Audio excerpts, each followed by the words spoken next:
मूसा अलैहिस्सलातु वस्सलाम जो थे ना, वो बहुत दूर जाके नहाया करते थे, गुस्ल किया करते थे, क्योंकि आपकी तबीयत में हया बहुत ज़्यादा थी। अपनी कमीज़ भी किसी के सामने नहीं उतारते थे, बहुत ज़्यादा हया थी। तो जो फसादी लोग थे उन्होंने कहना शुरू कर दिया इनके जिस्म में कोई बीमारी है, बरस की दाग वाग पड़े हुए हैं, इसलिए ये इतना ज़्यादा पर्दा करते हैं, इतना दूर जाके नहाते हैं कि एक जिस्म का हिस्सा भी नज़र ना आए। हालांकि वो तो शर्म व हया की वजह से। तो हज़रत मूसा को कितना गुस्सा आता होगा ना कि जो चीज़ मेरी तारीफ़ की थी वो इन्होंने क्या बना दी। क्योंकि बनी इसराइल का मेंटल लेवल ही नहीं था कि किसी में इतनी हया भी हो सकती है कि मर्द हो और उसको कुर्ता उतारते हुए भी शर्म आए लोगों के सामने। लोगों का मिजाज होता है ना, बाज़ लोगों को बहुत ज़्यादा हया होती है उनमें।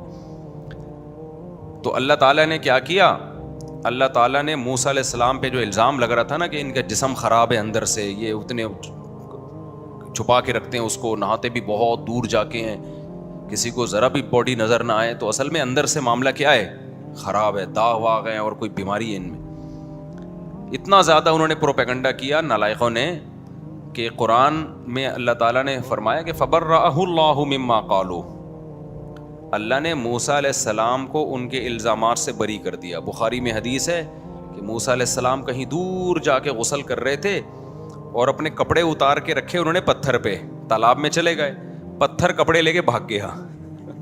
बुखारी की हदीस है, पत्थर कपड़े लेके अल्लाह ने हुक्म दिया पत्थर को भाग जा भाई तू। मूसा अलैहिस्सलाम बाहर निकले तो पत्थर मार्केट से शॉर्ट।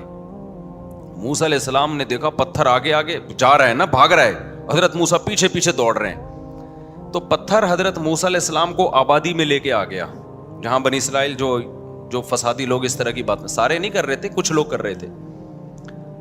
उन्होंने हजरत मूसा का जिस्म देखा तो हदीस के अल्फाज हैं कि सबसे खूबसूरत तरीन जिस्म मूसा अलैहिस्सलाम का। Welcome to faith inside with Salman. ये वीडियो आपके सामने है। हज़रत मूसा अलैहिस्सलाम के कपड़े एक पत्थर लेकर भागा।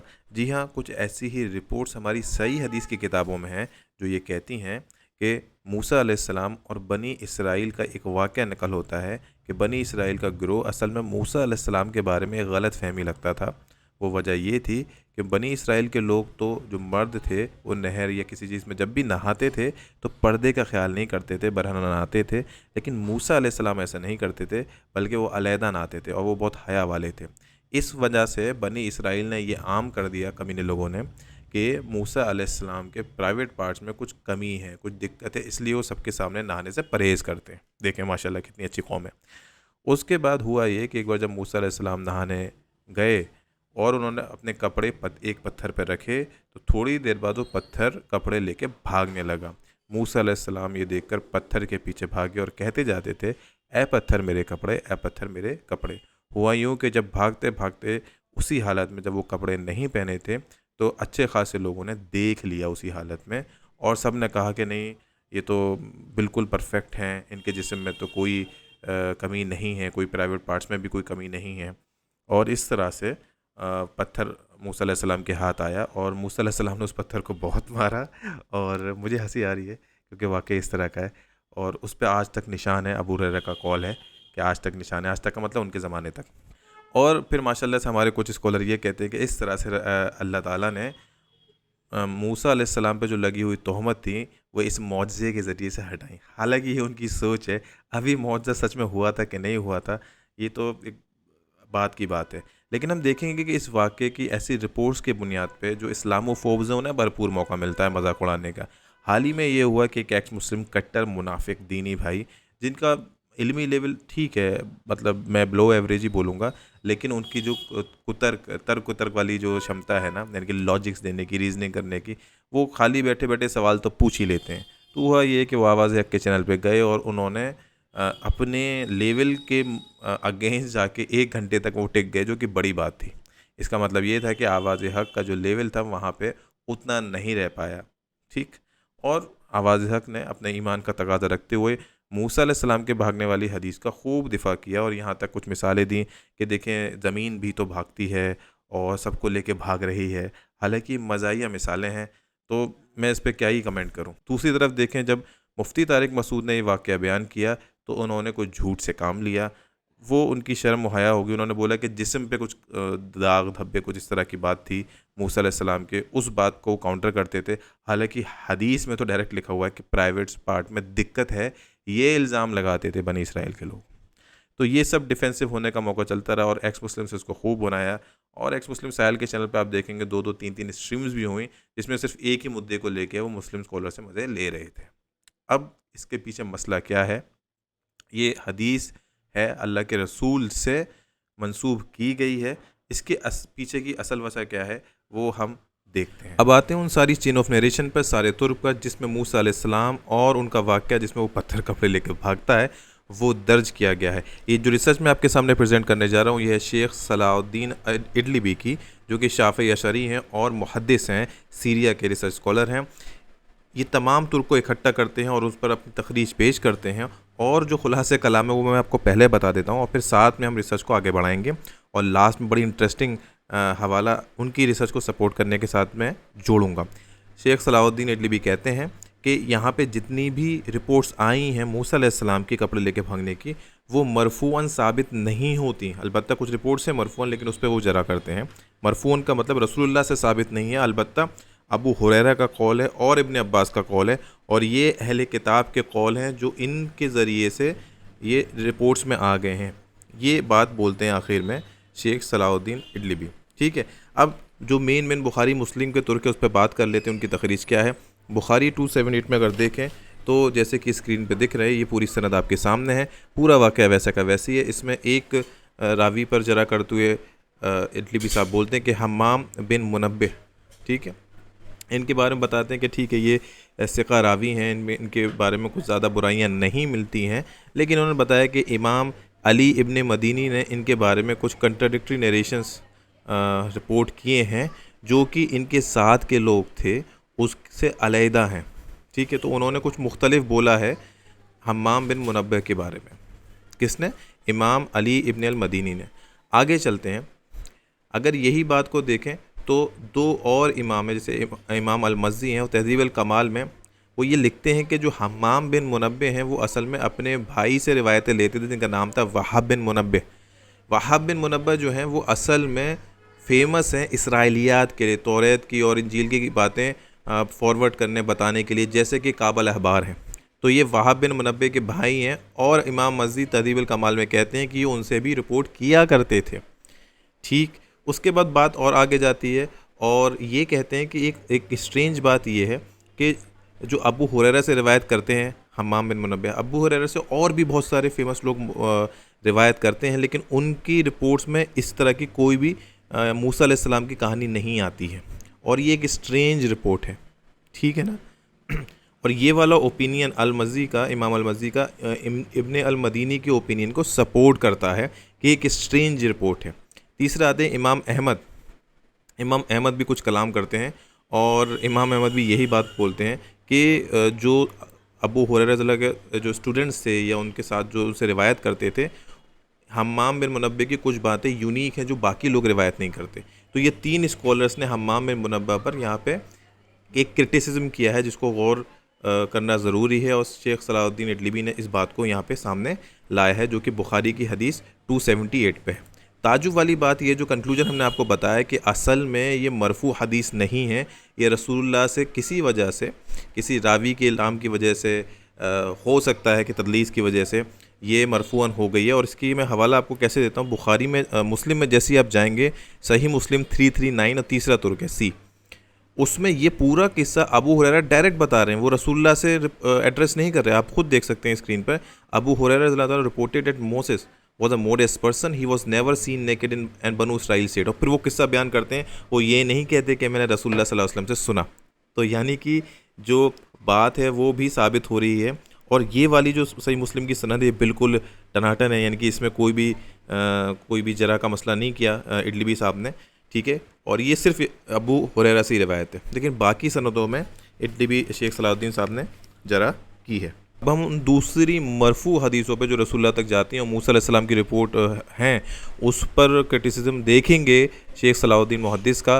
ठीक है, जैसे कि इसहाक बिन राहवे भी अपने मुस्नद में मूसा अलैहिस्सलाम वाली रिपोर्ट लाते हैं, इमाम निसाई सुनल कुबरा में लाते हैं, वो किसकी अथॉरिटी पे लाते हैं? रूह बिन उबादा की अथॉरिटी पे लाते हैं, जो कि औफ की अथॉरिटी पे लाते हैं, और वो खलास, इमाम खलास उनके हवाले से कहते हैं, और अबू हुरैरा तक ये सनद जाती है, फिर मरफूअन है। ठीक है, इसी तरह से तफसीर तबरी में भी है, तहावी में भी, मुश्किल आसार में भी है, इन दोनों की अथॉरिटी से, जिनका मैंने नाम लिया, नाम याद रखिएगा, on the authority of of, मतलब ये ट्रांसलेटेड है इसलिए प्रोनाउंसिएशन में नाम से मुझसे गलती हो रही है।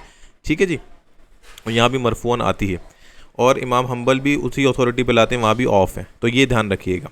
अच्छा, इमाम तबरी जो हैं वो भी लाते हैं, वो भी ऑफ की अथॉरिटी से लाते हैं, और दो रास्तों से लाते हैं, दूसरे रास्ते से कतादा से लाते हैं, जो कि हसन बसरी से रिवायत कर रहे हैं। तो एक जो जरा है वो तो कतादा पर ही है, मुदल्लिसीन होने की वजह से समा की तस्रीह नहीं है कतादा की। हसन बसरी पे भी इन्होंने वही मुदल्लिसीन वाली की, वो फेमस मुदल्लिसीन है, सबको मालूम है, और उसके हवाले आप देख लीजिएगा जिससे आपको पूछने हो। ठीक है, लेकिन जो बड़ी जरा की है वो मैं आके बताता हूँ कि, और वो दूसरा जो तुर्क इमाम बुखारी लाते हैं, इसहाक बिन इब्राहिम बिन रहावे के हवाले से लाते हैं, और दोनों ही रूह बिन उबादा के हवाले से, और औफ बिन अबी जमीला, इनका पूरा नाफ है, औफ बिन अबी जमीला के हवाले से लाते हैं। तो यहाँ पे आप फोकस रखिएगा, हालांकि सब हसन बसरी से ही रिवायत कर रहे हैं, इब्ने सीरीन से रिवायत कर रहे हैं, ये बड़े लोग हैं, और अबू हुरैरा से, और फिर मरफूअन जा रही बात।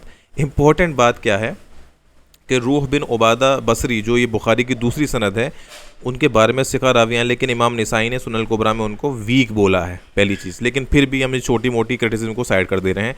औफ बिन अबी जमीला बसरी वो सिखा रावी हैं, ठीक है, 146 में।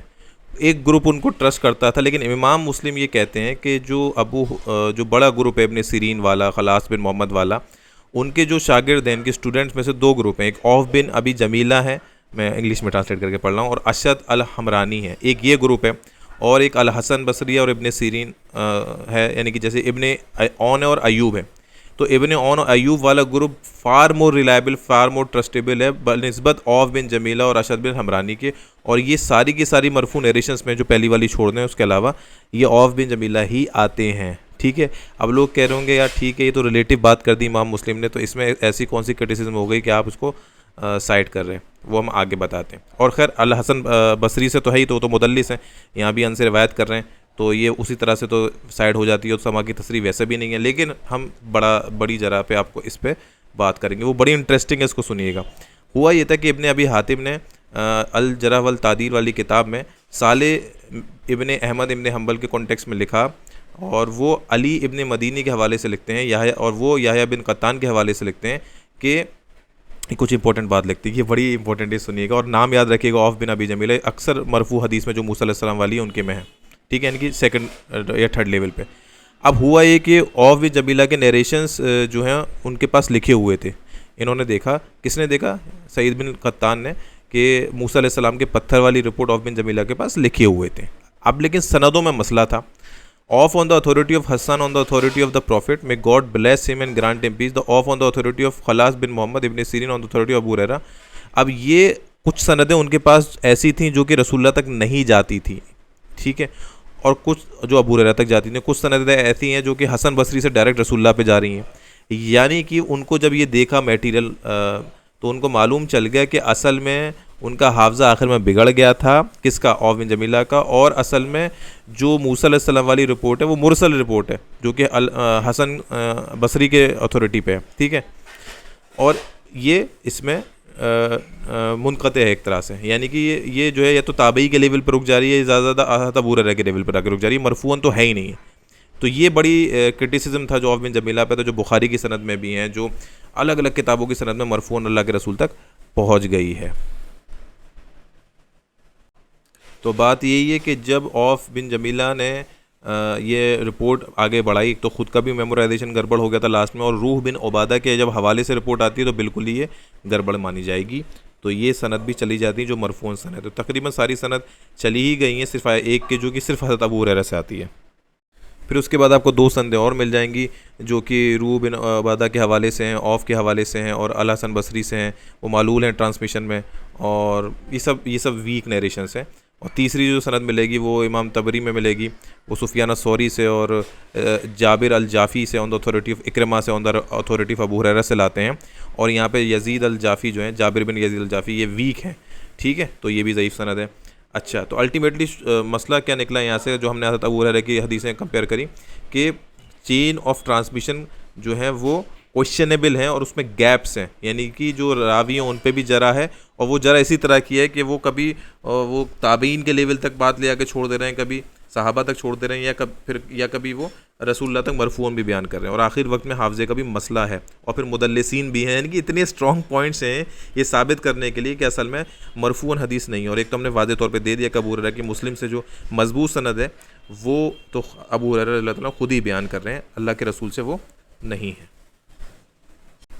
तो बॉटम लाइन क्या है कि अबू हुरैरा रज़ियल्लाहु ताला अन्हु से असल में 4 सनदें आती हैं जो कि ट्रेसेबल हैं, और एक यानी कि रसूलुल्लाह तक होती हैं, और एक सनद उन तक है, और जो 4 सनद रसूलुल्लाह तक मिलती हैं उसमें सब में जरा है, सब में कई कई नुक्स हैं, है ना।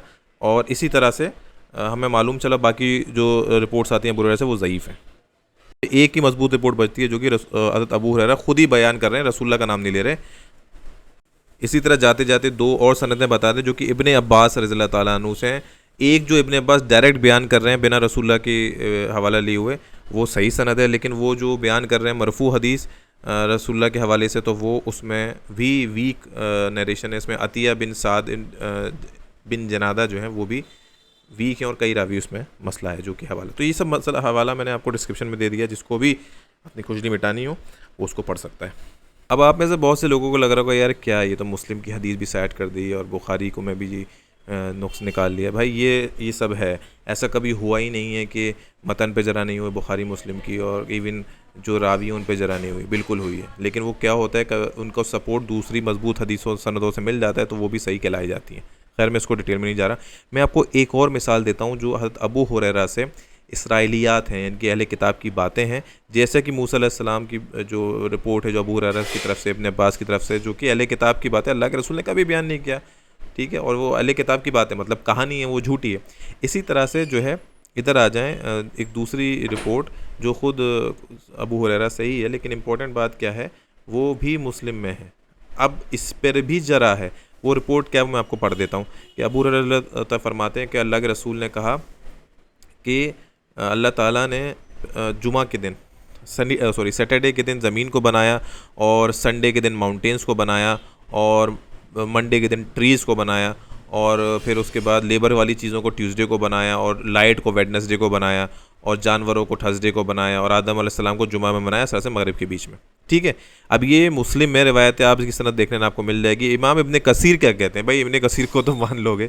इमाम इब्ने कसीर कहते हैं कि उनके लिए हदीस बड़ी स्ट्रेंज है, और आप तफसीर इब्ने कसीर में सूरे 2 वर्स नंबर 29 में इसके बारे में आप पढ़ सकते हैं, ठीक है।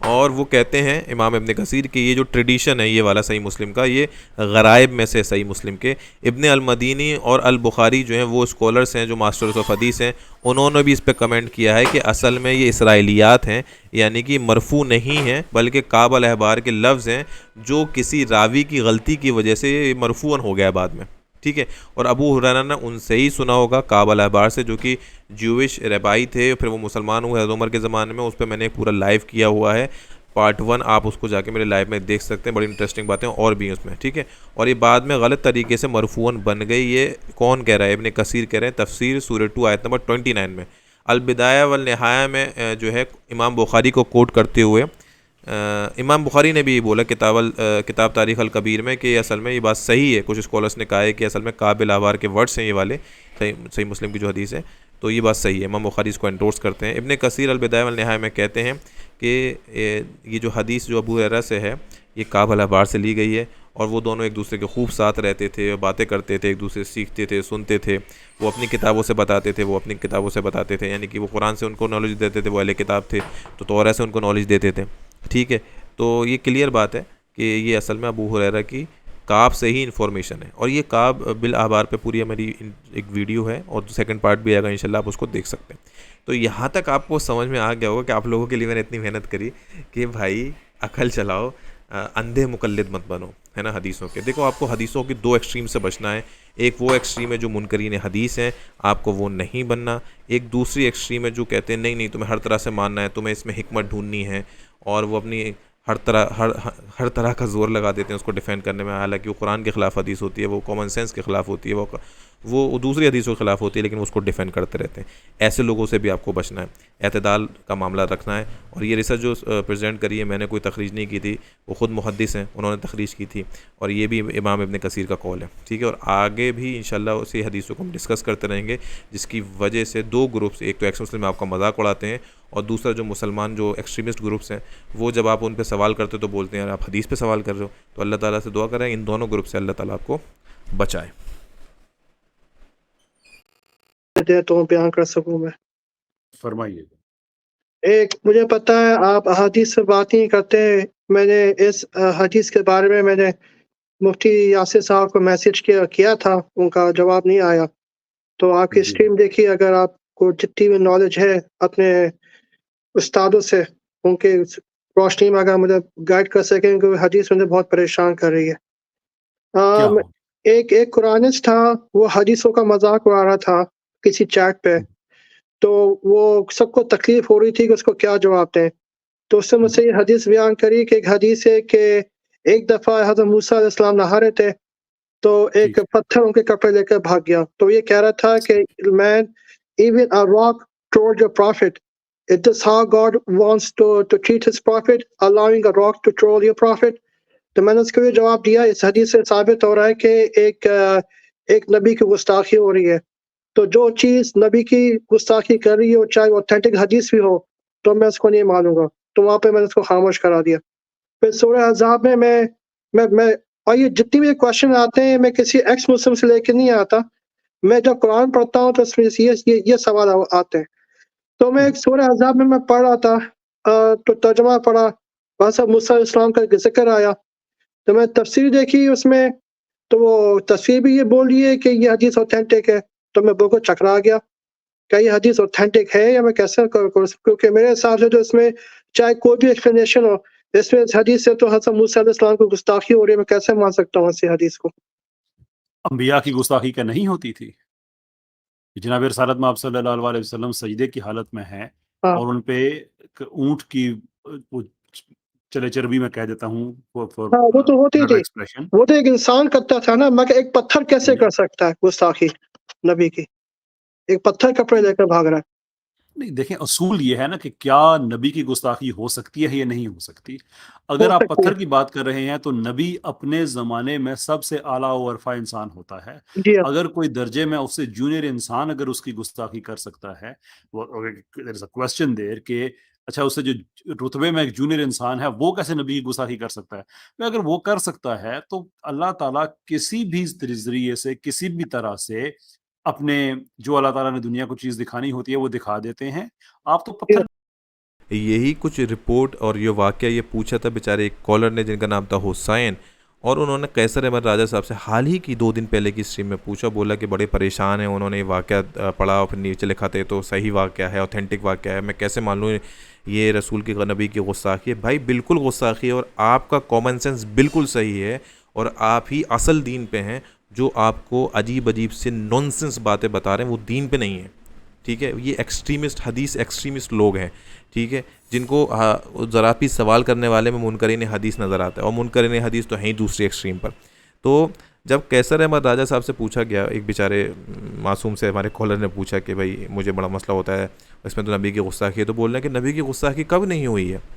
तो वो हम्बली बोलता है कि भाई वो पत्थर से कैसे हो गई गुस्ताखी लोग करते थे। इतना मतलब बेसिक अंडरस्टैंडिंग का सवाल है। तो बोल रहे हैं कि मौजे तो होते हैं, मौजे पे यकीन नहीं। तो वो कहता है कि नहीं मेरा ज़िंदा रहना मौजे, मौजे पे तो यकीन रखता हूँ मैं। अब आप देखें कितना जो आम मुसलमान है वो कितना पुश कर रहा है अपने आप को कॉमन सेंस और बेसिक अंडरस्टैंडिंग की बात करो। कैसर अहमद राजा साहब बिल्कुल ही मतलब ईरान तुरान की बकवास कर रहे हैं, उनको सीरियसली हदीस की नॉलेज नहीं है। मैं बहुत हमली बोल रहा हूँ, मैंने उनसे कई बार अपनी छोटी छोटी वीडियो के हवाले से उनसे बात कहने की कोशिश करी कि आप प्लीज़ हदीसों में मत घुसिए। आप बोले मुझे नहीं इल्म है, आपका जो अल्हम्दुलिल्लाह बहुत अच्छा एक्सपर्टीज़ है, आप उसी में रहिए। और कैसर साहब ने कई बार गड़बड़ी की हदीस के मामले में। जब हारिस सुल्तान से बात हुई थी तो सूरह तलाक आयत नंबर 4 में वो जो शान नुज़ूल कोट कर रहा था वो ज़ईफ़ शान नुज़ूल था, वो उसको कोट करके वो बिल्कुल लीड कर गया और उन्होंने बिल्कुल टोका नहीं इसको, यानी कि उनकी स्टडी नहीं थी इस पर। तफसीर इब्न कसीर है, इस तरह वो लड़के हैं जो उस उम्र को नहीं पहुंची कि उन्हें हैज आने लगे, उनकी भी इद्दत 3 महीने रखी गई है। इद्दत फिर मैं वही कह रहा हूँ, ये उसी की इद्दत होती है जिसके साथ मुबाशरत की जाती है। कुरान साफ तौर पे कहता है कि जिनको हाथ अल्लाह ने नहीं लगाया, जिन मर्दों ने जिनको अपनी बीवियों का हाथ लगा उनकी इद्दत नहीं होती। यही मुफ्ती तकी उस्मानी जो हमारे मुफ्ती बायजी साहब हैं, उनके उस्ताद वो भी ये कह रहे हैं वो नाबालिग लड़कियां जिन्हें अभी माहवारी आनी शुरू ही नहीं हुई। कुर्तबी की भी यही है, और ये आखिरी मदूदी साहब की आखिरी इसमें तो बल्कि वो कहते हैं कि जो जिनको ये नहीं पता, सरीहन इस बात पर दलालत करता है कि इस उम्र में ना सिर्फ लड़की का निकाह कर देना जायज़ है बल्कि शोहर को उसके साथ खलवत करना भी जायज़ है। तो हम अगर चेक करते हैं तो तफसीर इब्न कसीर की तखरीज ज़ुबैर अली ज़ई ने की है। जब वो अबी बिन काब की रिपोर्ट के एनालिसिस करते हैं तो कहते हैं कि अबी बिन काब से और नेक्स्ट नरेटर का इनक़ता है, चेन ब्रोकन है और सनद ज़ईफ़ है। यानी कि ये रिवायत जिसकी बुनियाद पे सारे के सारे मुस्लिम स्कॉलर्स ने मोस्टली और एक्स मुस्लिम ने गला फाड़ फाड़ के साबित किया कि सूरत तलाक़ आयत नंबर 4 माइनर की तरफ इशारा कर रही है, वो खुद ज़ईफ़ है। और ना सिर्फ ज़ुबैर अली ज़ई, अगर सुनन कुबरा अल बैहक़ी की भी तखरीज देखेंगे जिल्द 9 की, तो यही रिपोर्ट पूरी की पूरी वहाँ भी है उबई बिन काब से, और वहाँ भी लिखा हुआ है कि ये रिपोर्ट वीक है, नॉट एक्सेप्टेड है। इसी तरह से जब इंजीनियर अली मिर्ज़ा के ख़िलाफ़ उन्होंने एक क्वेश्चन बनाया तो उस पर कुलिया अल काफ़िरून का शान नुज़ूल उन पर थोपा, और तब की वो शान नुज़ूल जो उन्होंने बयान किया था वो भी ज़ईफ़ था। कि आपने अपने एक पॉडकास्ट में गालिबन शहजाद गयास साहब की पॉडकास्ट में कहा था कि इन हालात में सेकुलरिज्म बेहतर लगता है कि ये अपने आर्गूमेंट्स लेके आए और अपने आर्गूमेंट्स लेके आए तो फिर लोग फैसला कर लेते हैं। यही मशवरा जब जनाब रसालत महमद सल्लल्लाहु अलैहि वसल्लम को कफ़ार मक्का ने दिया था तो अल्लाह ने सूरह काफ़िरून नाज़िल की थी कि हक बातिल के साथ मिक्स नहीं होगा। 1400 साल के बाद अगर इंजीनियर मोहम्मद अली मिर्ज़ा साहब एग्जैक्टली वही मशवरा दे रहे हैं, डोंट यू थिंक कि लोग इसे मिसलीड? मैं तो बात ही कुछ और कर रहा हूँ। ये मैंने ओपिनियन दिया मकतब शामला का, इसमें लिखा है इब्ने हबी हातिम ने भी ये बात नरेट करी है कोई कुलिया अल काफ़िरून की सनद में इब्ने अब्बास से, और कुरैश ने ऐसा ऐसा कहा कि तो फिर हमारे खुदाओं को फिर वर्शिप भी करो और हम तुम्हारे खुदाओं को वर्शिप करेंगे, तो फिर ये आयत नाजिल होगी। तो उसमें लिखते हैं कि ये जो सनद में अबू खलफ अब्दुल्ला बिन ईसा है वो ज़ईफ़ रावी है। तो उन्होंने पूरे शान नुज़ूल को सच माना और फिर अली मिर्ज़ा पे इल्ज़ाम लगा दिया कि आपका मशवरा ऐसे ही है जैसे कुफ़ार कुरैश का मशवरा है।